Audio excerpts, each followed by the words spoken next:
देखने और सुनने वालों को अस्सलाम वालेकुम। नाज़रीन ग्रामी, जैसा कि हम जानते हैं कि कदीम मिस्री तहजीब में ये रिवाज आम था कि वो अपने मर जाने वाले फराइन जो कि दावा खुदाई के अलम बरदार होते थे कि लाशों को हुनूद करके महफूज कर दिया करते, और वो ये अकीदा रखते हुए कि वो किसी भी वक्त दोबारा इस दुनिया में लौट कर आ सकते हैं, उनकी लाशों के साथ उनके खजाने के एक बड़े हिस्से को भी दफन किया करते, ताकि अगर उन्हें आलमे अरवा में किसी चीज की जरूरत हो तो वो इसकी मदद से हासिल कर सके। लेकिन उनके इस अमल से उन चोरों और डाकुओं की चांदी हो गई जिनकी जिंदगी का दारो मदार लूटी हुई दौलत पर हुआ करता था। वो जब चाहते किसी न किसी फिरौन के मकबरे को अपना निशाना बनाकर वहां से इतनी दौलत चुरा लेते कि आइंदा कई सालों तक उन्हें मजीद किसी चोरी की हाजत न रहती। लेकिन वक्त गुजरने के साथ साथ कई फराइने मिस्र तो ऐसे थे कि उनकी ये ममियां भी वक्त की गर तले दब कर रह गई, और फिर तारीख में कई ऐसे मोड़ भी आए जब इन ममियों का इंकिशाफ दौरान तलाश या इत्तेफाकिया हो गया, जिसकी वजह से तारीख के तालिबे इल्मों पर तहकीक के नए दर वाह होते गए। उन्हीं में एक झूठे खुदा की मम्मी 1881 में बरामद हुई, जिसको रैमसेस दोम का नाम दिया जाता है, जो एक पुरोहित के मकबरे से बरामद हुई, जिसके बाद इस तारीखी विरसे की खूब नुमाइश की गई, और कभी इसको खड़ा करके और कभी लिटाकर लोगों को दिखाते हुए साथ ये भी बताया जाता है कि ये है उस मजबूरों पे बस इंसान की लाश जो कभी अपने जमाने में खुदाई के दावे किया करता था, और इस मकसद के लिए बसा औकात उसके जस्ते खाकी पर लपेटी हुई पट्टियां भी उतारी गई ताकि आम लोग इसके जिस्म को भी देख सके, जो कि एक मखसूस तरीके कार की बदौलत अभी तक खराब होने या गलने सड़ने से महफूज रहा। लेकिन इसके कुछ ही अरसे बाद यानी 1976 में ये बात सामने आई कि इसकी मैयत ने खराब होना शुरू कर दिया है, और इस पर फफूंदरी की तय भी सामने हो गई, जो कि इस बात की अलामत थी कि अगर इस मुर्दे का जल्द ही इलाज न किया गया तो ये सामान्य इबरत दुनिया की निगाहों से ओझल हो जाएगा। लेकिन यहाँ रुकावट इस बात की थी कि उस मुर्दा जिस्म को लगने वाली बीमारी का इलाज न सिर्फ मिस्र में मौजूद नहीं था, बल्कि दुनिया में सिवाय फ्रांस के और कोई भी मुल्क ऐसा न था जहां इसका इलाज मुमकिन हो सकता। और जाहिर है इस मकसद के लिए इस मजबूरों बेकस के जिस्म को फ्रांस मुंतकिल करना जरूरी था, जिसके रास्ते में कई एक कानूनी रुकावटें मौजूद थी, और उनको कैसे दूर किया गया इसकी दिलचस्प दास्तान आज हम अपने नाजरीन को सुनाने की कोशिश करेंगे। लेकिन हस्ब रिवायत हम अपने असल मौजू की जानिब बढ़ने से कबल अपने इस काफिले में शामिल होने वाले नए दोस्तों से दरखास्त करेंगे कि वो पहले हमारे चैनल को सब्सक्राइब करते हुए साथ मौजूद घंटी को भी बजा दें, ताकि हमारी आने वाली हर वीडियो बाकायदगी के साथ आप तक पहुंचती रहे। मोअज़्ज़िज़ ख़वातीनो हज़रात, फिरौन की इस मम्मी को फ्रांस कैसे ले जाया गया, इस बारे में आम तौर पर दो राय पाई जाती हैं कि उस वक्त फ्रांस के कानून का तकाजा था कि आदमी खा जिंदा हो या मुर्दा, उसके फ्रांस में दाखिले के लिए उसके पासपोर्ट का होना जरूरी था। जबकि दूसरी रिवायत यह है कि मिस्री अवाम नेपोलियन बोनापार्ट के मिस्र पर हमले और इसकी लूट खसूट के बाद ये ख्याल करते थे कि फ्रांसीसी चोर, डाकू और लुटेरे हैं, और कहीं ऐसा ना हो कि वो इस मम्मी को दबा कर बैठ जाए और हम इस तारीखी विरसे से महरूम रह जाए। सो उन्होंने अपने तौर पर यह फैसला किया कि इस मकसद के लिए इस मम्मी का पासपोर्ट बनवाया जाए, ताकि उनके पास इसके दस्तावेजी सबूत भी मौजूद हो कि फिरौन मिस्र ने अपने मरने के हजारों साल बाद फ्रांस का सफर किया था। सो इस मकसद के लिए उस मुर्दे का पासपोर्ट बनवाया गया ताकि कल मिस्री इसकी वापसी का तकाजा कर सके। इसके पासपोर्ट पर इसका नाम रैमसेस दोम आन-जहानी फिरौन मिस्र तहरीर किया गया, और जब इसका जहाज वहां पहुंचा तो फिर एक नई और दिलचस्प सूरत-ए-हाल देखने को मिली, क्योंकि फ्रांसीसी कानून के मुताबिक बादशाह खा जिंदा हो या मुर्दा, उसको प्रोटोकॉल देना जरूरी था, और अब इस मुर्दे को ये इज्जत किस तरह दी जा सकती है।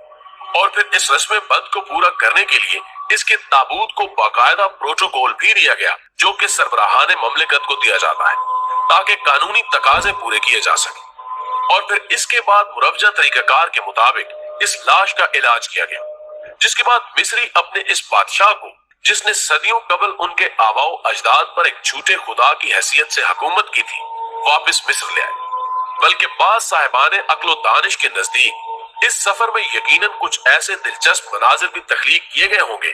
मिसाल के तौर पर जब इसकी मैयत को जहाज पर सवार कराया गया तो जाहिर है उसे कार्गो में ही जगह दी जा सकती थी, जिसके लिए उसके रूम में बाकायदा एसी की फिटिंग भी की गई, ताकि बादशाह सलामत मौसम की सख्तियां बर्दाश्त न करते हुए ایک آرام دہ اور پرتعیش سفر سے محظوظ ہو سکے، بلکہ اسے بھی قبل اسے انٹرنیشنل VIP لاؤنج کی سیر بھی کرائی گئی ہوگی تاکہ ہوائی سفر کے تمام تر ضابطے پورے کیے جا سکیں۔ اور یہ بھی گمان کیا جا سکتا ہے کہ اس موقع پر اس لاؤنج کو عام مسافروں سے خالی کرایا گیا ہو، بلکہ یہ بات بھی یقیناً ممکنات میں سے ہے کہ 3000 سال پرانے بادشاہ کو جہاز کی آمد سے قبل انتظار کی جو زحمت اٹھانا پڑی وہ بھی شاہانہ انداز میں ہی اٹھائی گئی ہوگی، اور خدام کی ایک جماعت ان کی کروٹ بدلنے پر مقرر ہوگی تاکہ جہاں پناہ کے جسم خاکی کو کسی اذیت سے نہ گزرنا پڑے۔ ناظرین محترم، حضرت انسان کی تاریخ اور اس کی تہذیبی روایات بھی بزا اوقات مذکہ خیز حد تک عجیب و غریب نظر آتی ہیں۔ یعنی اگر ہم دنیا بھر میں پھیلتی اور دن بدن بڑھتی ہوئی غربت کو دیکھیں، جس کی وجہ سے زندہ انسان جانوروں سے بھی بدتر زندگی گزارنے پر مجبور نظر آتے ہیں، تو شدت سے اس بات کا احساس پیدا ہوتا ہے کہ کیا دنیا کے وسائل پر ان زندہ درگور لوگوں کے حقوق ختم ہو چکے، یا انہیں ان کے جرم ضعیفی کی سزا دی جا رہی ہے کہ وہ اپنا ایک ایک سانس بھی گن کر گزارے۔ جبکہ اسی اشرف المخلوقات کے اگر دوسرے رخ کا نظارہ کریں تو اندازہ ہوتا ہے کہ قدیم بادشاہوں اور ان کے مصاحبین کے مقبروں پر اس قدر دولت خرچ کر دی گئی کہ جس کی مدد سے ایک دو نہیں بلکہ کئی شہروں میں بسنے والی بنی نوع انسان کی خوراک اور دیگر ضروریات زندگی کا انتظام کیا جا سکتا تھا۔ یہی نہیں بلکہ ان بے توقیر زندگی گزارنے والے جلاد صفت انسانوں کی تدفین کے وقت ان کے ساتھ اس قدر خزانہ بھی دفن کر دیا جاتا تھا جس کی مدد سے کئی معاشرے خوشحالی کی سرد اور خوشگوار ہواؤں کا مزہ لے سکتے۔ لیکن شاید ازل سے ہی یہ ہمارے معاشروں کی رسم قدیم اور رسم بد ہے کہ ایک طرف تو لاتعداد انسان زندہ درگور ہو کر ایک تکلیف دہ زندگی گزارنے پر مجبور ہو جائے، جبکہ دوسری طرف مرنے والے بادشاہوں کے مقبرے تعمیر کر کے مرنے کے بعد بھی ان کی ہیبت اور جلالت کا اعتراف کیا جائے۔ ناظرین گرامی، اگر یہ رسم قدیم اپنے عہد تک ہی محدود رہتی تو شاید یہ کسی حد تک گوارا بھی ہو سکتی تھی،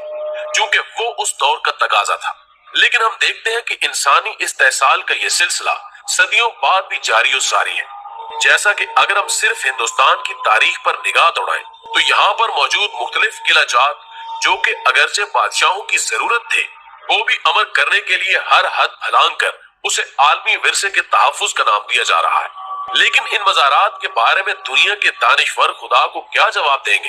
جو صرف ایک محبوبہ کی یاد میں اس قدر خطیر رقم کے ساتھ تعمیر کیے گئے کہ انہیں عجائبات عالم میں شامل کرنا پڑا۔ ساحر لدھیانوی نے طنز کرتے ہوئے کہا تھا کہ ایک شہنشاہ نے دولت کا سہارا لے کر